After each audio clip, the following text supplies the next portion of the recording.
jail. You haven't got time to listen to Zappa. Commissaris de Groot wants to see you in your office. Pick up your stuff. We're off. What do you know about Zappa? He asked in a kindly, amused voice. My dad liked him. Used to play that stuff all night long if you could get away with it. Get moving. We're off. Why does Frank send me children? He asked, then put the earphones on again. She sat down next to him on the bench, folded her arms, thought for a moment, then reached into his pocket and yanked out the lead for phones. The look on his face was a mixture of surprise and outrage. That's quite a thing, Bakker said, pointing at the display case in front of them. The doll's house of Petronella Ortman was complex and a good head taller than Pieter Vos. An Amsterdam canal mansion in miniature. 3 floors, each with 3 rooms and an adjoining staircase corridor. A kitchen, a parlour, a nursery, furniture and paintings, crockery and delicate miniature draperies. He couldn't stop staring at it, and she knew why. My name's Laura Bakker, 24 years old and no child, thank you. When his bright blue eyes fell on her, she had nothing else to say. Missing the green fields of Friesland, Laura? It was the accent that did it. Amsterdammers looked down on everything outside the capital. She came from the provinces. People there were simple, stupid even.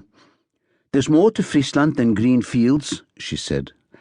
What does your father do when he's not listening to Zappa? Farmer. She was tall, lanky even.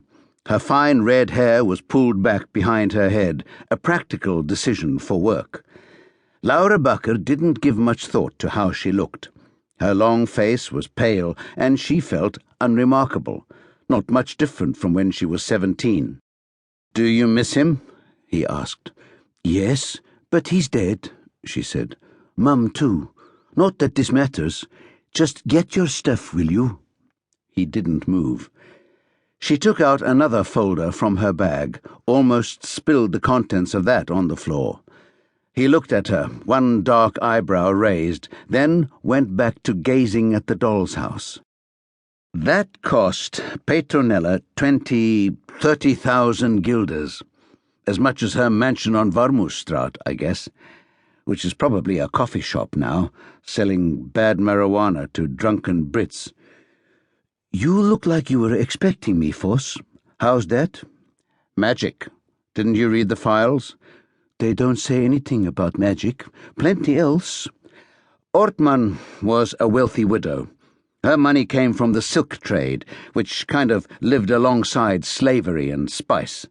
So, maybe, he stroked his chin, trying to find the right word, maybe things aren't that different. Warmoestraat? Is that where you buy your dope? I said it was bad. It's all bad, Vos. You're young, Laura. What do you know? I know the daughter of the vice-mayor's gone missing, Katja Prins. Not for the first time, apparently, but Frank called me. He said he was sending their new aspirant. A simple country girl who thought she might catch drunk drivers in Dokkum, and when that didn't happen, felt she could make a difference in Amsterdam. He gave me your name. The blood rushed to her cheeks. Her fingers automatically clutched the simple silver crucifix around her neck over the plain black jumper. By simple, I'm sure he meant unspoiled, Vos added in his quiet and diffident voice. Nothing untoward. He said you crashed a squad car. She wasn't going there. Your daughter was snatched by a man obsessed with dolls. There's something like that with the Prince girl. She placed the photo on his lap. An antique porcelain child's doll in a white pinafore dress and a police evidence label next to it. There was a hank of blonde hair in its right hand. The pinafore had a large blood stain covering most of the front. Her long index finger jabbed at the gigantic model opposite. Looks just like that one over there in the Ortman house, doesn't it?